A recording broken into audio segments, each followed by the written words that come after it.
Page 20. The Killing Fields of Inequality, G. de Pilcro Ran Therborn, 2013. Chapter 2. Behind the Doors of Exclusion. Now that, in the wake of the financial crisis, there is a mainstream concern, even occasional outrage, at exorbitant executive pay and bonuses, a serious, independent-minded egalitarian should ask herself what, if anything, is wrong with huge differences of income and wealth. Is the mainstream falling prey to envy, a feeling usually perceived as closer to vice than to virtue? And how is the sudden outrage at executive pay related to the absence of any similar outcry against the vast sums raked in by the stars of sports and entertainment, generally venerated by the popular media, by the sports pages, in particular? Mainstream common sense should not be dismissed in the manner typical of the arrogance of privilege. Without trying to read the mainstream mind, we can see one obvious difference between celebrities, on the one hand, and bankers and executives on the other. The former give their public something. The celebrities appear as harmless butterflies, whose indulgent lifestyle provides vicarious enjoyment to their fans. But the captains of finance and of the rest of the economy are not entertaining us. They are ruling us. The celebrity butterflies are also rather few. Among the U.S. top 1,000th, 0.1%, of income appropriators, they make up 3%. Non-financial business executives made up 41% in 2004, and financial executives and managers 18%, Hacker and Pearson 2010, 46. Inequality always means excluding some people from something. When it doesn't literally kill people or stunt their lives, inequality means exclusion, excluding people from possibilities produced by human development. There are two main doors of exclusion in human societies. One is slammed in the faces of the poor, a condition which takes on different shapes, say, in the UK and in India, but which has a universal social meaning. To be poor means that you do not have sufficient resources to participate, fully, in the everyday life of the bulk of your fellow citizens. The other door of exclusion closes off the elite from the rest of the people. In capitalist regimes, that is the 0.1, the 1 or, at most, 5 richest percent from the rest. In dictatorships based on state power, the elite may be a tiny inner circle around the dictator, or the top echelon of a hierarchical organization, as in communist party states. In both cases, this second door creates a divide between the commanders and the commanded, between the policy makers and the policy takers. The larger the gap between the 1 and the 99%, the thicker the door of exclusion, the more distorted human cooperation and interdependence become, in favor of the former. The main issue of economic inequality lies in its effects of social sundering, economic squandering, and political distortion and dictatorship. The inequality of resources tears societies apart, into what Benjamin Disraeli, as a novelist rather than as a politician, once called the two nations, the rich and the poor. Thereby the social space for human development is carved up and restricted, above all for the disadvantaged, of course, but not only for them. Secondly, the inequality of ownership of, control of or access to economic resources means that what has been produced in a given society can easily be dissipated by the privileged few. Thirdly, inequality of economic resources and their political deployment has negated the 19th century liberal fears of democracy, that citizens' power would encroach upon private property. Instead, big property owners have, most of the time in most countries, been able to dictate what is sound economic policy. Sundering. Resource inequality tears people apart. A dramatic outcry about it arose in the USA in 2012, in Charles Murray's book Coming Apart. Our nation is coming apart at the seams, not the ethnic seams, but the seams of class. Murray 2012, 269. This very original, extremely interesting and best-selling book is significant also for adding a new perspective on inequality. Its author is a conservative writer and independent scholar, not known as an egalitarian, rather, the opposite. In a communitarian vein, Murray is concerned with the cultural rift and segregation in American society, primarily between, on the one hand, the college-educated managerial and professional class, and, on the other, the blue-collar class with at most a high school diploma. Murray shows how the gap between the two has widened and deepened to a chasm since the early 1960s, and in order to highlight his class analysis he has concentrated mainly on the white classes. His principal empirical fields are marriage and family, work and labor force participation, crime, social and civic engagement, and religion, all fields in which the two classes have come asunder, becoming worlds apart. In our context, it is Murray's descriptions which are relevant, sharp-focused, well-documented. That he is weak on explanation and solutions need not concern us here. As a conservative moralist, Murray tends to substitute moral blame for social explanation, portraying the development as an effect of the secular counterculture of the 1960s, the moral degeneration of the poor, and the fact that the hard-working moral upper class does not preach what it practices. After a standard right-wing American dismissal of the European welfare states, Murray puts his hope on a new religious awakening. Still, for all his trident ideology, Charles Murray's graphic description of America cut apart by class is the most vivid current picture available of the socially sundering effects of resource inequality. Another telling manifestation is the polarization of cities which took off in the last 2 decades of the previous century. On the one hand is the ballooning of closed private neighborhoods, even entire cities like Alphaville in São Paulo or Nordelta on the outskirts of Buenos Aires, so-called gated communities, cf. Paquette 2009. Often they are not much of a community, but they are privileged compounds shut off from the plebs. The concept developed in Western USA, but the practice is now widespread outside the still relatively egalitarian areas of West Central Europe and Northeast Asia. My personal experience is of a massive extension of such closed-off urban areas. In places like Manila, Bogotá inverted exclamation mark, Mexico, SA Poundo Paulo and, from the NA copyright test falls of the 1990s, neoliberal Buenos Aires.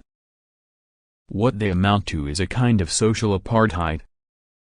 On the other hand is the production of what Loic Quaquint, 2008, has called advanced marginality, dumps of urban outcasts, succeeding and replacing the mid-20th century American black ghettos and European working-class neighborhoods, that were disadvantaged in many ways but home to employed industrial workers in the American ghettos, often with an ethnic middle class as well, and had their own collective culture, in the U.S., the multifaceted black soul culture, and, in Europe, the rich labor movement community culture.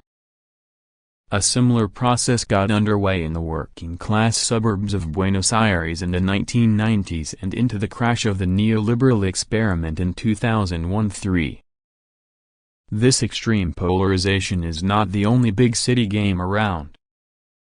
There are also heroic attempts at revitalization of declining, even shrinking, industrial cities, but again and again these attempts find themselves producing little more than new enclaves of privilege amidst continuing social dissolution, driven by contemporary financial capitalism's relentless inegalitarian driving of distanciation and exclusion. Furthermore, as the world is getting an urban majority for the first time in human history, cities have become concentrations of inequality. Income inequality among the residents of the major South African cities, headed by Johannesburg, has a Gini coefficient value of 75, UN Habitat 2008, 72, which is somewhat above the estimated inequality among all households on the planet, about 70 in 2008, Milanovic 2012, 8. Many big cities are more unequal than their countries, like Johannesburg and Tshwane in South Africa, Brasilia, Mexico City, Buenos Aires, New York and Washington, D.C., and several other U.S. cities. This is not the pattern in Europe generally, or in Tokyo, where cities come close to the national pattern. And, according to the UN Habitat, inequality in Beijing is only half that of the nation as a whole, UN Habitat 2008, 63 ff. There is also what we may call the Marie Antoinette effect of incomprehension. According to French revolutionary tradition, perhaps apocryphal, Queen Marie Antoinette, upon hearing that the people of Paris were demanding bread, asked her courtiers, "Why don't they eat cake?" A good illustration of the Marie Antoinette effect is recent, November 2012, legislation introduced by Sweden's bourgeois government. Sweden has been falling behind in the recent PISA studies of school performance, because the lower stratum of Swedish pupils is performing worse than before. The response of the Swedish upper-middle-class government has been to introduce a tax rebate for parents who hire someone to help their children do their homework. So, the Marie Antoinette advice to the unemployed natives and the largely immigrant cleaners and paramedical assistants, whose children have difficulties with the current entrepreneurial teaching and private public school divisions is, hire a homework helper, and fill in the forms to get a tax reduction. An extra advantage of this policy of subsidizing middle-class educational privilege is that subsidized homework assistance is becoming a lucrative business, employing university students. Not only is overall middle-class educational privilege bolstered, a section of the same class is profiting from taxpayers' money. And the more the rich differ from the rest of us, the harsher, the more inconsiderate their rule of us can be expected to be. In the latest U.S. election, you heard the candidate of capital, speaking to his country club peers, promising them he had nothing to offer the bottom 47% of the population. As Alexis de Tocqueville, 1856–1966, Esp. ch. 8, pointed out, almost 2 centuries ago, as a liberal aristocrat reflecting upon the anti-aristocratic French Revolution, privileged social apartheid is a social practice, prone to spawn an indomitable hatred of inequality, and rebellion and revolution. It is certainly no path to stable and efficient social governance. One very well-documented effect of tearing social webs apart is the sowing of distrust and fear, no assets of social development. Social science has firmly established that inequality breeds distrust, as Lehner 2002, Rothstein and as Lehner 2005. The correlation is not quite as neat as the fully parallel ladders of office hierarchy and premature death in Whitehall, ch. 1 above, but international differences in beliefs that most people can be trusted are both large and strongly correlated with measures of income inequality. In Scandinavia, 2/3 of the population think that most people can be trusted in Brazil, 3% in South Africa, 12% in Britain, 30% and in the U.S., 36%, Engelhardt and Norris 2004, Table A165. Distrust and fear of others are a social cost. Necessary cooperation then requires extra safeguards. More resources have to be spent on security measures and bodyguards. An estimated tenth of the economically active population of Bogotá capital of one of the most unequal countries in the world, are in the security, surveillance business. However, an analyst as opposed to a preacher should point out that current rich capitalist societies need less cooperation than in the past, a process sustaining ongoing social sundering. Less national cooperation is now needed. Mercenary armies have returned from the era of royal absolutism, replacing the citizens' conscription armies of the classical modern nation-states. Collective civic organizations can be and are now being overwhelmed by mass media blasts, professional NGO cadres and momentary Facebook campaigns. Neighborhood solidarity is needed less in the face of professional social assistance and social work interventions.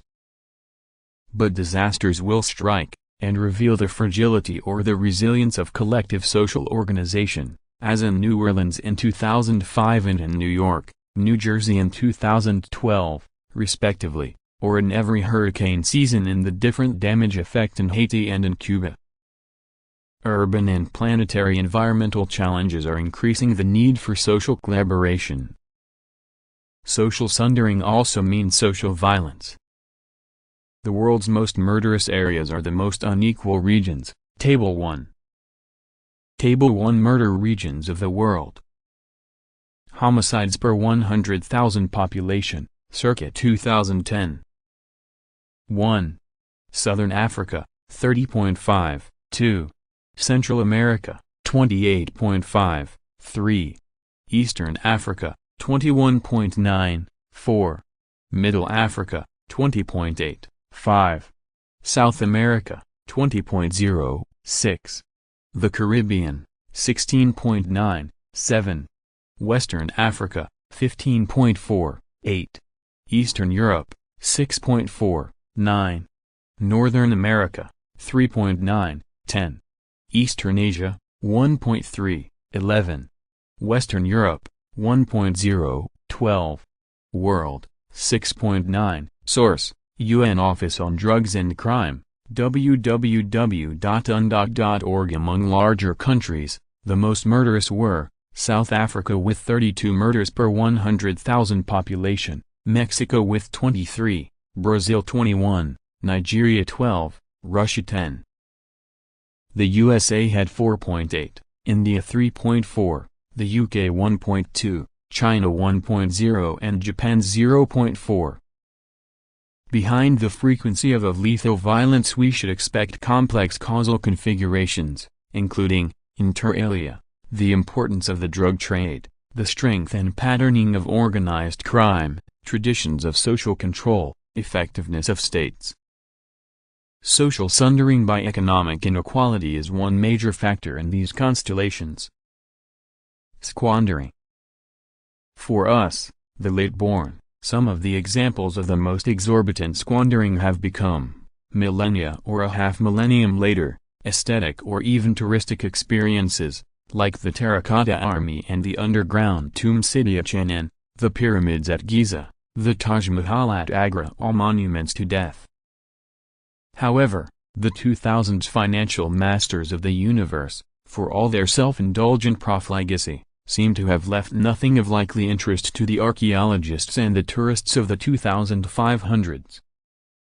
Squandering of economic resources, foreclosing their productive use, is something well known from horror stories about the world of development, for example from Marshal Mobutu's Zaire, Emperor Bokassa's Central African Empire eagerly courted by the American and the French political leaders, respectively, and from less flamboyant but no less devastating squandering in many rent-based political economies, Nigeria, Angola, Equatorial Guinea and others, including post-communist Russia and its oligarchs.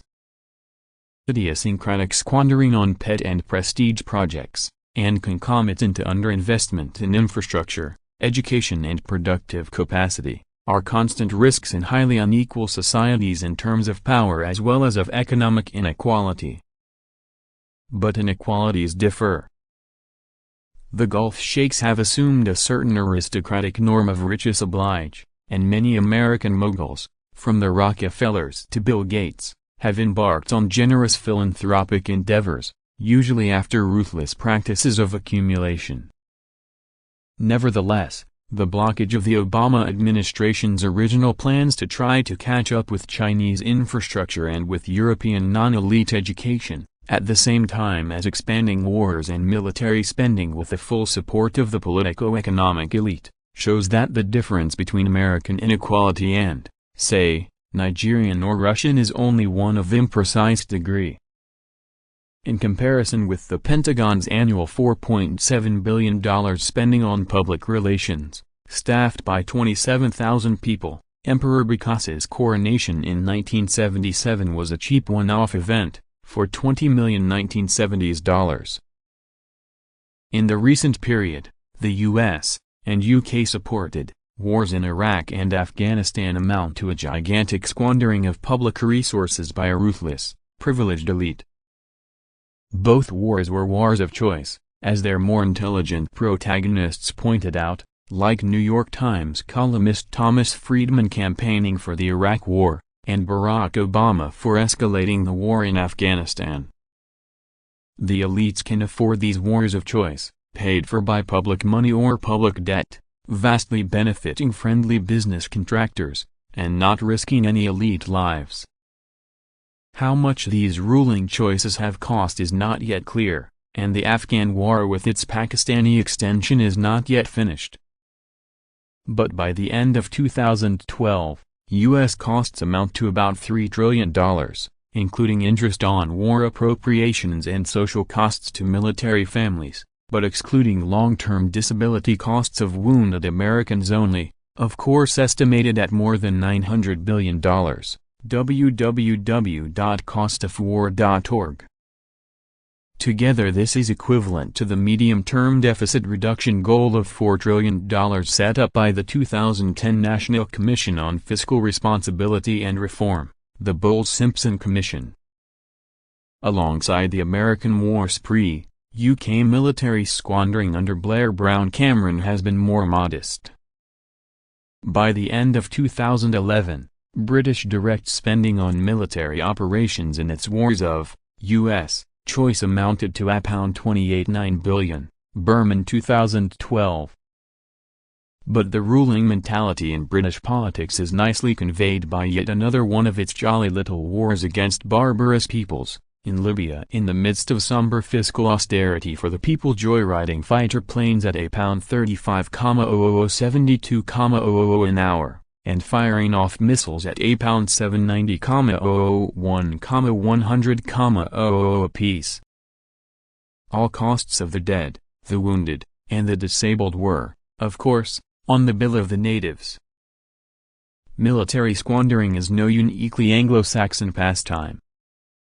The second biggest military spender, in relation to national income, after the USA, is Greece, even after the externally imposed austerity cuts, which largely spared the military, -5%, concentrating on slashing pensions and civilian salaries, Dempsey 2013.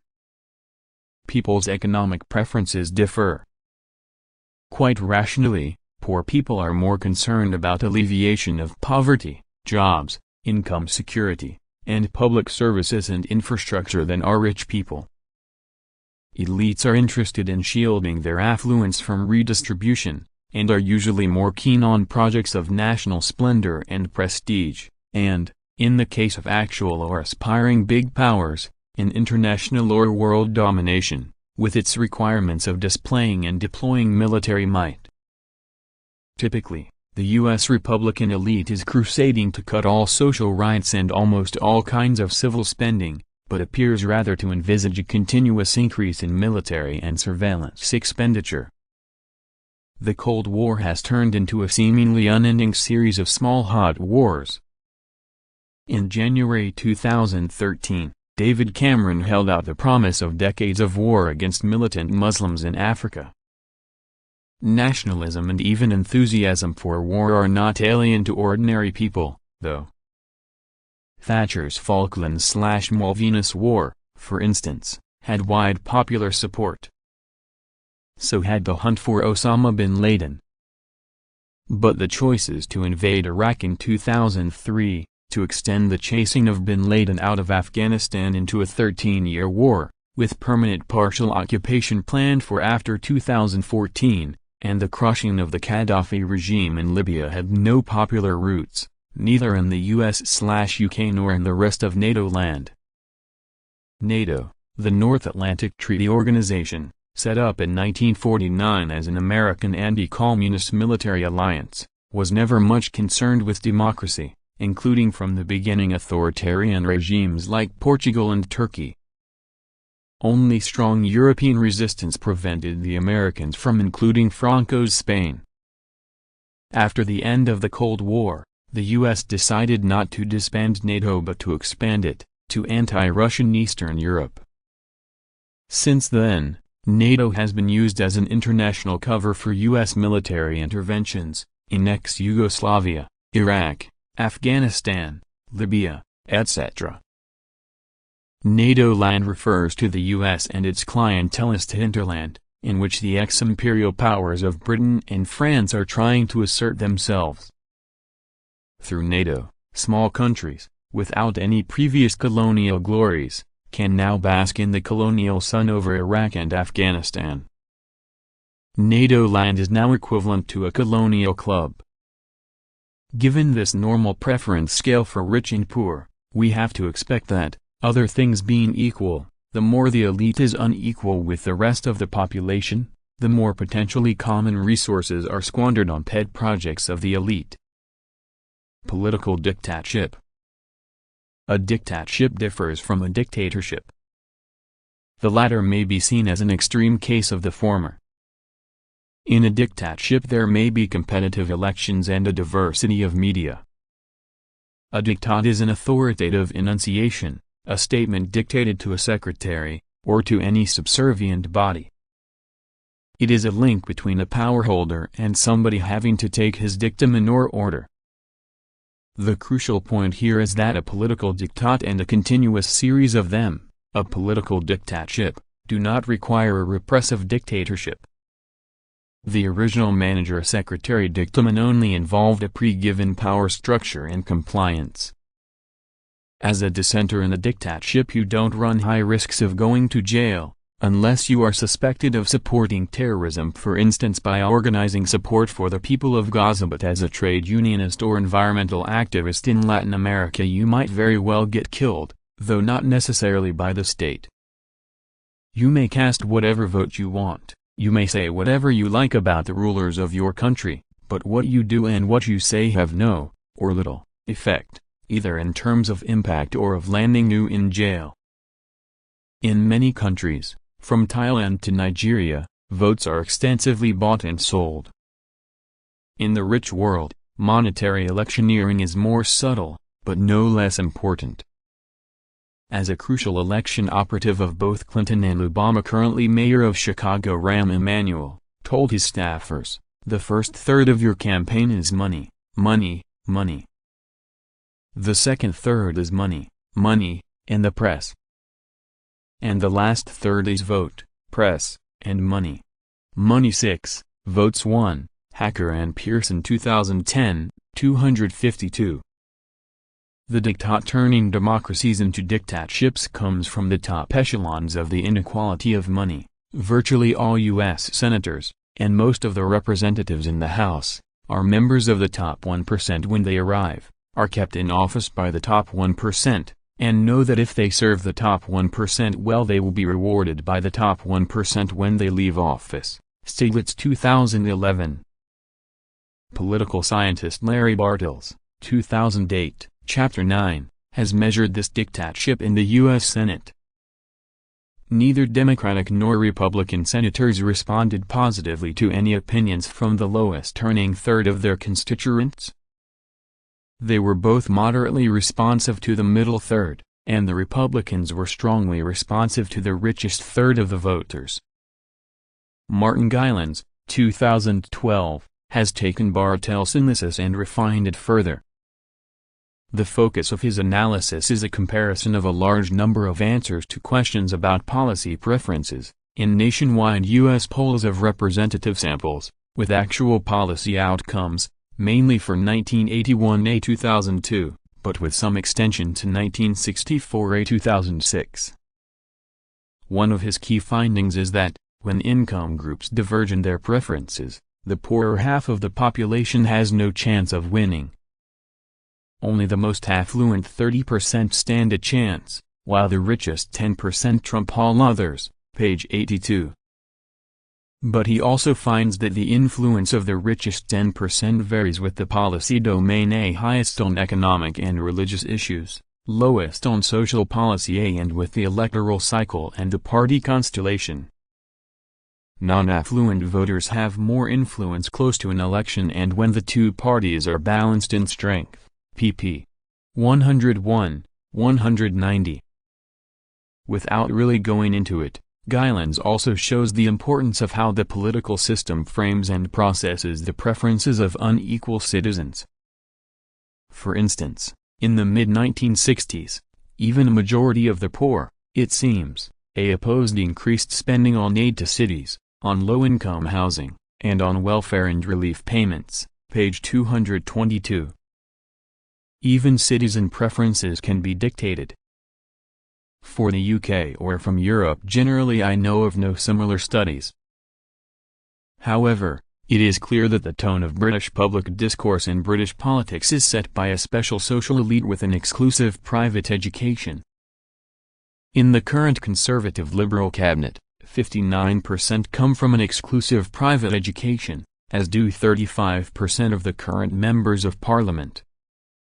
Perhaps even more noteworthy is that a third of the most recent Labour cabinet also did, along with more than half of the country's top journalists. Milburn 2012, 3-4. In the UK, at least since Thatcher, it has been an axiom dictated by the upper and upper middle classes that taxation on income and property has to be kept down, or cut. In Germany and in the Eurozone, the prime non-negligible diktat comes from the Bundesbank. In Latin America until very recently, dictatorships have alternated with dictatorships, the latter stepping in when the polity, say an elected president, does not heed the former. Land reform and income taxation have been held at bay by dictatorship, and in the lead years of the 1970s-1980s by dictatorship. The dictamina of business, transnational as well as national, are still keeping most of the unequal hemisphere on a very narrow path of redistributive capacity. In any capitalist democracy, the demands of a big capitalist have to be treated with more respect than a petition from 1,000 citizens. That is the meaning of dictatorship. Many of us would concur with the cautious conclusion of Harvard philosopher Michael Sandel, 2012, 203, democracy does not require perfect equality, but it does require that citizens share in a common life. End of Chapter 2 and Part 1. Page 34.